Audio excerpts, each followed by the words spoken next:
어제 저희 권사님들이 성찬을 준비하면서 기도를 부탁해서 가봤는데 우리 권사님들이 한 분도 빠짐없이 나오셔가지고 성찬을 준비하는 걸 보면서 참 목회자로서 참 좋은 교회다라는 생각도 들고 이런 귀한 섬김들이 있기 때문에 또한 지금까지 주문진 제일교회가 아름답게 세워진 것이 아닌가 생각을 하였습니다. 저희도 또 어릴 때부터 목회자의 아버님이 목사님이신 그 가정에서 자라나다 보니까 성찬식 때마다 이제 늘 생각나는 게 있어요.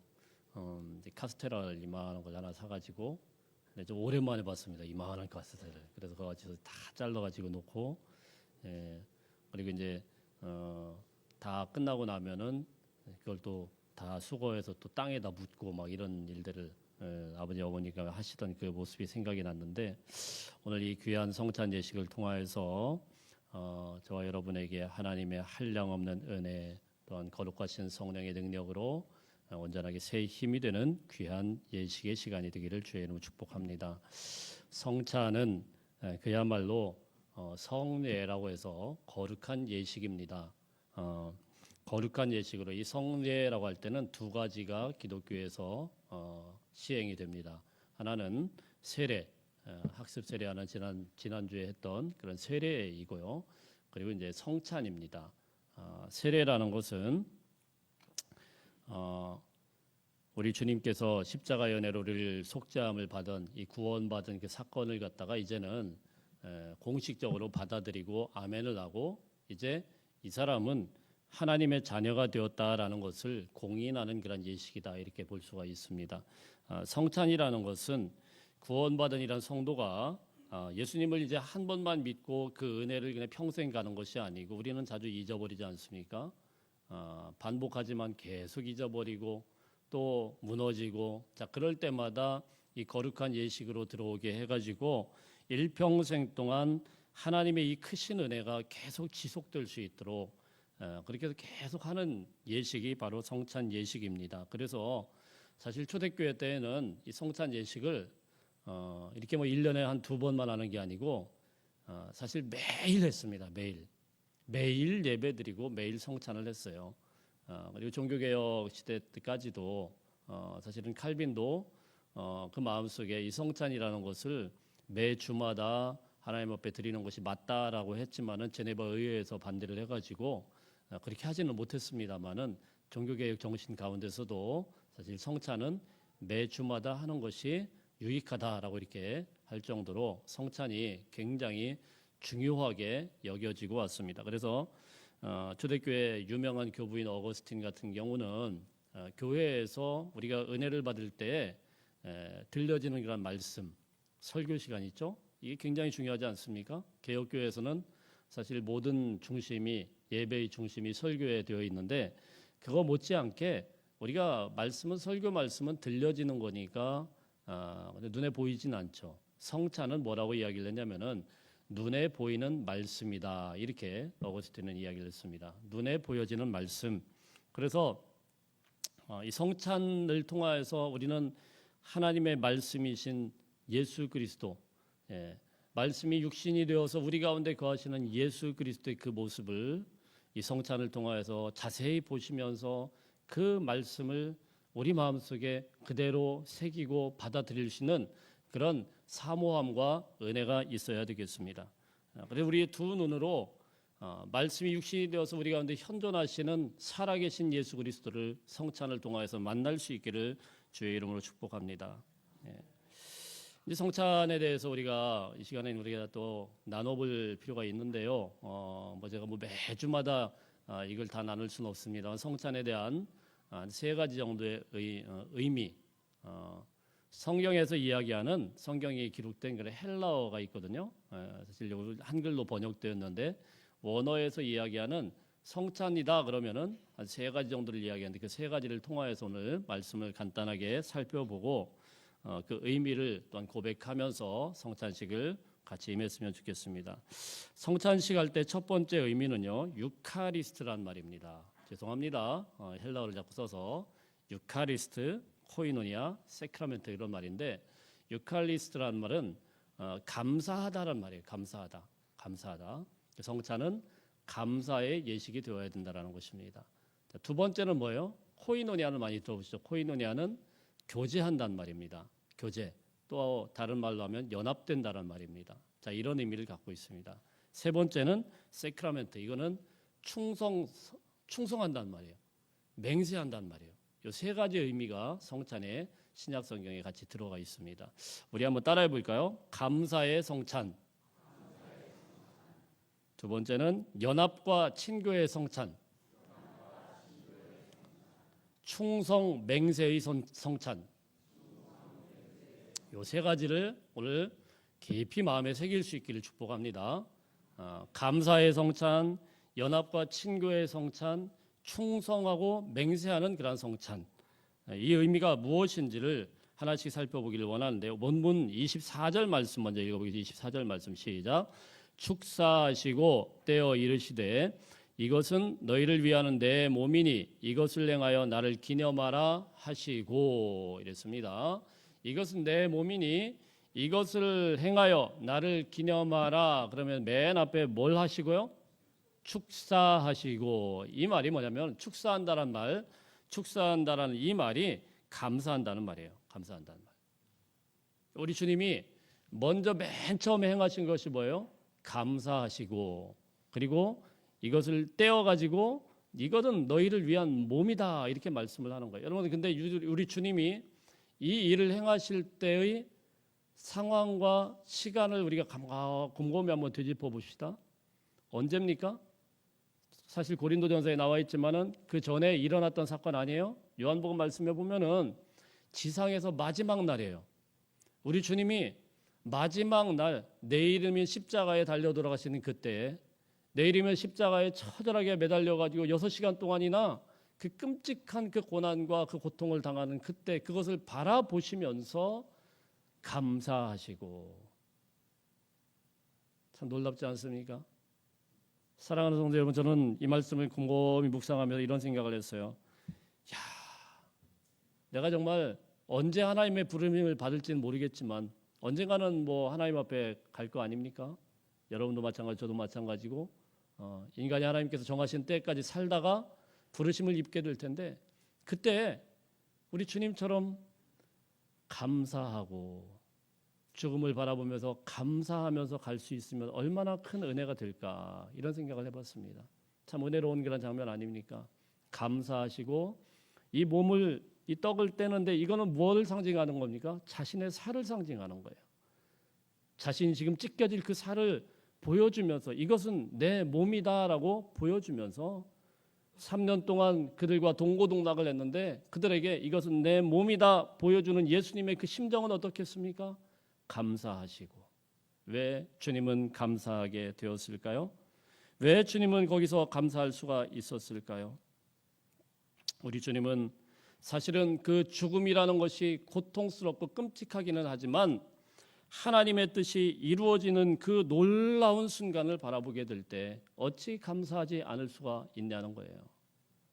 하나님께서 이 감격의 순간을 위하여서 수천 년 동안 인류를 위하여서 애쓰시고 또한 인류를 이끌어 오셔서 우리 주님을 이 땅에 보내시기까지 사랑하셨는데, 이제 그 모든 것을 통하여서 사실은 인간적으로는 끔찍하게 죽지만은 이를 통하여서 결국은 무엇이 일어납니까? 인간들의 모든 구원이 완성되는 모습을 보게 되니까 감사하게 되는 것입니다. 사랑하는 성도 여러분, 첫 번째 우리가 명심해야 되는 것은 감사할 수 있기를 축복합니다. 우리가 어찌 감사하지 않을 수가 있겠어요? 주님께서 그렇게 피를 흘리시고 십자가의 그 고통을 다 감내하시면서 감사함으로 받아 먹으라 말씀하신 그 말씀 앞에서 감사함으로 받아 먹고 또한 누리고 또한 감사함으로 이 예식에 참여할 수 있는 저와 여러분이 되시기를 바랍니다. 감사라는 말이 영어로는 thank 이런 말이잖아요. 이 말이 좀 묘하게 think란 말, 이것과 같이 크자 돌림이에요. 크자 돌림. think. 그죠? 무슨 말씀입니까? 감사라는 걸 늘 생각하고 묵상할 줄 알아야 됩니다. 우리 주님이 나를 구원하신 그 사건을 나를 위하여서 살찢고 피 흘려 행하신 그 놀라운 구원의 사건을 오직 나만을 사랑하듯이 오직 나 하나를 구원하기 위해서 그 모든 것들을 흘려내셨던 그 하나님의 놀라우신 사랑을 좀 생각하면서 감사할 수 있는 저와 여러분이 되시기를 축복합니다. 우리 찬송가 85장 이런 가사가 있잖아요. 구주를 생각만 해도 얼마나 이렇게 좋거든. 그 얼굴 배울 때야 얼마나 좋으랴. 성찬을 통하여서 주님을 생각하시고 주님의 얼굴을 배울 수 있는, 주님의 얼굴을 맞이할 수 있는 그 은혜가 넘치시기를 주님의 이름으로 축복합니다. 자, 두 번째 성찬의 목적은 연합과 친교입니다. 연합과 친교. 여러분들이 느끼시든 느껴지지 않든 여러분은 하나님 앞에 나는 하나님 앞에 구원받았습니다라고 믿음으로 고백하고 영접하는 순간 예수 그리스도와 연합된 자인 것을 믿으시길 바랍니다. 여러분이 믿겨지든 믿겨지지 않든 여러분 안에는 예수님이 계세요. 믿으십니까? 별로 뭔 소리 하는 거야 이렇게 쳐다보시는 분이 계신데 여러분 안에는 예수님이 계세요. 예. 옛날에 그런 이야기 했잖아요. 네 안에 내가 있다. 옆 사람에게 한번 인사하겠습니다. 당신 안에 그리스도가 계십니다. 예수님은 다른 데서 찾는 게 아니에요. 당신 안에서, 내 안에서 그리스도를 찾는 거예요. 그런데 여러분, 우리가 가만히 생각해 보니까 여러분의 모습을 보면서 예수님을 닮은 구석이 있어요, 없어요? 아무리 뜯어봐도, 아무리 이쪽 저쪽을 쳐다봐도 그냥 허접한 그런 그냥 쭈글쭈글하고 늙어가는 그런 모습들만 보이지 예수님의 모습은 전혀 보이지 않아요. 왜 그렇게 되었을까요? 사실은 우리는 이론적으로는 알고 있습니다. 하나님과 연합되었다라는 걸 알고 있지만 얼마나 어리석은지 예수님과 연합되었다고 고백하고 나서 바로 삶의 현장에서는 예수님과 전혀 상관없는 상태로 맨날 살아요. 그래서 우리 장로님들 죄송합니다. 목사님들도 똑같고 다 마찬가지입니다. 여기서 기도할 때마다 고백하는 게 뭡니까? 하나님, 만물보다 찢기보다 못한 우리 또 죄 저질렀습니다. 이러면서 기도하잖아요. 떳떳하게 주님 앞에 나오는 사람 아무도 없어요. 매번마다 반복되는 거예요. 매번마다 실패하는 거예요. 우리는 성공할 줄 알았지만 실패합니다. 또 성공하리라는 기대도 못하고 있습니다. 그렇다고 여러분, 이렇게 타락한 인간의 본성을 가진 우리가 그 죄 앞에서 아무것도 못하고 무기력하게 무너져야 되겠습니까? 그렇지 않다라는 것입니다. 성찬은 무엇입니까? 이 시간을 통해서 우리가 예수님과 연합된 존재라는 거, 다시금 거룩하게 될 수 있다라는 거, 거룩함으로 새롭게 될 수 있다라는 것을 다시 한번 확인하는 친밀한 교제의 시간이라는 것입니다. 그렇다면 우리가 예수님과 연합됨을 어떻게 확인할 수 있겠습니까? 오늘 본문을 통해서 사도 바울은 분명하게 한 가지 경고를 하는데 27절 말씀 한번 읽어보겠습니다. 27절 시작. 그러므로 주의 떡이나 잔을 합당하지 않게 먹고 마시는 자는 주의 몸과 피에 대하여 죄를 짓는 것이니라. 죄를 짓는 것이니라. 여러분, 주의 떡이나 잔을 합당하지 않게 먹고 마시는 자라고 바울은 분명하게 그 사람을 딱 지적해서 이야기했습니다. 주의 떡이나 잔을 마시기는 마시는데 합당하지 않게 마시는 사람이 있다라는 거예요. 그 사람은 뭐예요? 죄를 짓는 거다. 합당하게 마셔야 되는데 합당하지 못하게. 이 말을 다시 풀어서 이야기를 하면은 주님의 만찬을, 떡과 잔을 대할 때 전혀 회개하지도 않고 뻔뻔스럽게 하나님 앞에 그냥 아무 양심의 가책도 없이 그냥 막 먹고 마신다. 그 사람은 곧 죄를 짓는 것이다, 이렇게 말씀을 하는 거예요. 죄가 다른 게 아니에요.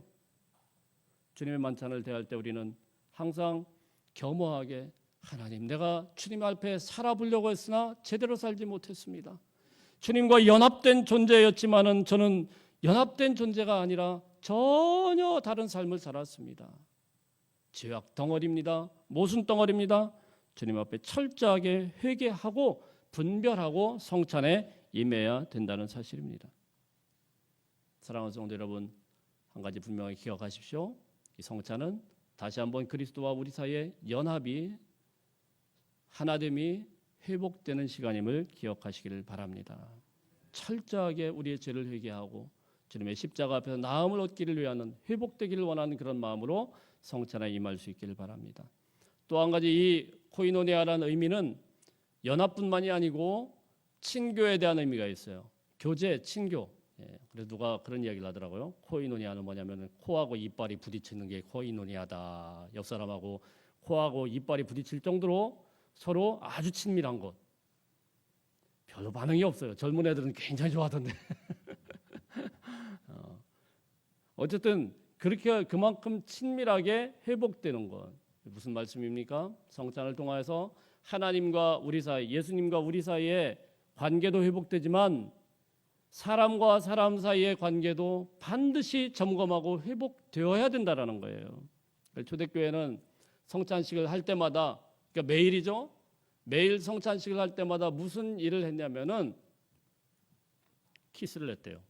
입 맞추는 키스가 아니고 볼때기에다가 남자는 남자끼리, 여자는 여자끼리 그걸 뭐라고 하면은 사랑의 키스다 그래가지고 딱 올 때마다, 그러니까 어제는 비기 싫었지만은 또 입 맞추고 나면은 또 안아주고, 자 이렇게 이제 풀어 나가는 거예요. 왜냐하면 이것이 성찬식과 더불어 계속 반복되면서 너무너무 중요한 것이라는 거예요. 교제가 제대로 일어나지 않고 서로 미워하는 마음들, 질투하는 마음들, 시기하는 마음들, 이런 것들이 가득하게 되면 성찬이 제대로 성찬답게 되지를 않기 때문에, 사도 바울은 사실 오늘 고린도전서 11장 이 성찬에 대한 내용을 쓰기 전에 이 내용을 아주 길게 지적을 하고 있어요. 왜 성찬에 대한 이야기를 했느냐? 너희가 지금 이렇게 하면서 성찬을 하면은 이거는 합당하지 않은 성찬이다. 이렇게 가르치기 위해서 그 당시에 이 고린도 교회가 얼마나 사람들과의 관계가 이상하게 삐뚤어졌는지 그런 모습을 쭉 보여주고 있어요. 제가 부교육자 때 보니까요, 좀 제법 사이즈 있는 교회 부목사다 보니까 별별 사람들 다 있잖아요. 분명히 이분하고 부부 사이로 제가 알고 있는데, 부인 집사님은 버스를 타고 교회를 오셔요. 남편 집사님은 한 5분쯤 후에, 항상 5분쯤 후에 들어오시더라고요. 부인이 오시고 한 5분 후에 자기 차를 몰고 딱 와요. 아니 한 집인데 왜 또 한 분은 버스를 타고 한 분은 자기 차를 타고 올까? 그리고 오시는 것도, 이게 교회가 문이 여러 개가 있지 않습니까? 부인이 이쪽으로 오면은 남편은 저쪽 맨 끝으로 가요. 그리고 이쪽 딱 맨 끝으로 앉아가지고 쳐다보지도 않아요, 둘이. 참 너무 안타깝죠. 아니 한 교회를 다니시고 부부시고 다 하는데 왜 꼭 그래야 될까? 결국은 남편이 몇 개월 후에 보니까 다른 교회로 떠나더라고요. 부인은 이 교회 다니시고 떠나고. 너무너무 안타까운 거죠. 평생 이 사람만을 사랑하겠다고 하나님 앞에서 맹세를 하고 검은 머리 팥불이 될 때까지 우리는 그렇게 사랑하겠다고 이렇게 동지의식과 결연의식을 가지고 막 결혼할 때 그렇게 선언을 했던 사람들이 원수처럼 살아가는 거예요. 원수처럼 살아가는 거예요. 그런데 여러분, 우리의 성도의 모습이 그럴 수가 있어요. 한 교회 오래 다니다 보면은요, 좋은 모습만 보이는 게 아니고 허물이 보이고 부족한 것들이 보이고 모자란 것들이 보이고, 그러면 그걸 갖다가 덮어줄 줄 알아야 되는데 그걸 못해요. 그러니까 바라보면서 딱 째려보고 딱 째려보고 딱 돌려가고 챗 그러고 막, 그죠? 여러분 그러지 마시길 바랍니다. 우리가 성찬에 임할 때만은 다 풀어내야 돼요. 다 풀어내야 돼요. 고린도 교회 상황이 어땠냐면은, 지금 사실 11장 위에 성찬식을 제정하기 이전에 쭉 읽어보면은 18절 말씀부터 한번 보겠습니다. 18절, 19절, 20절, 21절 쭉 한번 읽어보겠습니다. 22절까지 시작. 먼저 너희가 교회에 모일 때 너희 중에 분쟁이 있다함을 듣고 어느 정도 믿거니와 너희 중에 파당이 있어야 너희 중에 옳다 인정함을 받은 자들이 나타나게 되리라. 그런즉 너희가 함께 모여서 주의 만찬을 먹을 수 없으니 이는 먹을 때에 각각 자기의 만찬을 먼저 갖다 먹음으로 어떤 사람은 시장하고 어떤 사람은 취함이라. 너희가 먹고 마실 집이 없느냐? 너희가 하나님의 교회를 업신여기고 빈궁한 자들을 부끄럽게 하느냐? 내가 너희에게 무슨 말을 하랴? 너희를 칭찬하랴? 이것으로 칭찬하지 않노라. 사도 바울이 뒤에 막 화가 나가지고 지금 이야기를 하는 거예요. 무슨 말씀이냐면 초대교회 지금과 같은 건물이 있는 교회가 아니었어요. 가정교회였어요. 근데 이 가정들이 어떻게 됐냐면은 큰 집이 있어요. 그러면은 안방이 있고 바깥방이 있어요. 안쪽부터 막 사람들이 들어가는 거예요. 안쪽은 어떤 사람들이 들어가느냐? 그 당시에 로마 시대다 보니까 로마 시대는 대부분이 특히 고린도 같은 경우는 거의 한 3분의 2 정도가 노예였다고 하니까 그 외에 이제 시간이 많은 사람들은 누구일까요? 부자들이죠. 권력 있는 사람들이죠. 귀부인들이죠. 자, 이런 사람들은 일찍부터 와가지고 시간도 많고 돈도 좀 있고 그러니까 안방으로 들어가는 겁니다. 안방으로. 저기 끝에서도 차고차고 있는 거예요. 다 차요. 그러면 그 사람들 어떻게 해요? 자기들이 뭐 도시락도 싸오고 뭐 먹을 것도 가지고 다 가지고 와서 파티를 벌이는 거예요. 매일매일. 정말 매일매일 파티를 벌려요. 그런데 거기에 오고 싶어도 빨리 못 오는 사람도 있어요. 누굴까요? 노예들이죠. 노예들. 가난한 사람들이죠. 할 일이 많아요. 힘없는 사람들은 할 일이 많아요. 일을 해야 먹고 살아요. 안 그러면 혼나요. 그래서 열심히 땀 흘리고 일을 해서 와보면 그 안방 그 마님들이 그 귀부인들이 실컷 먹으면서 냄새만 다 풍기면서 술에 진탕 취해가지고 있는 거예요. 그래서 그런 말씀을 하는 거예요. 예, 그래서 보면은 21절에 뭐라고요? 어떤 사람은 취함이라. 술 먹고 취해 있는 거예요. 성찬을 해야 되는데 그냥 멀게 해가지고 자기들끼리만 좋아가지고 그러고 있는 거예요. 그래서 뭐라고 말씀합니까? 너희가 먹고 마실 집이 없느냐? 너희가 하나님의 교회를 업신여기고 빈궁한 자들을 부끄럽게 하느냐? 너희는 주님의 만찬을 먹을 수 없으니 20절에 분명하게 선언하고 말씀한 거예요. 너희는 주님의 만찬을 먹을 자격이 있다 없다? 없다. 무슨 말씀입니까? 우리가 하나님과 나와의 관계를 계속 생각하면서 하나님, 예수님 그러면서 은혜 받고 눈물 흘리고 그거 중요하지만 그것과 더불어서 굉장히 중요한 게 하나가 있어요.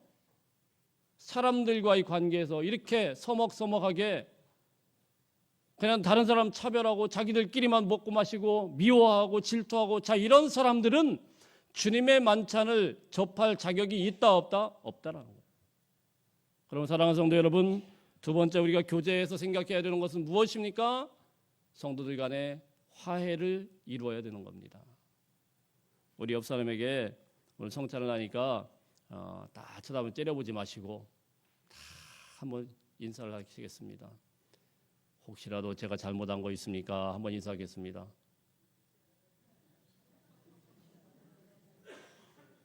저 쳐다보지 마시고 혹시라도 제가 잘못한 거 있습니까?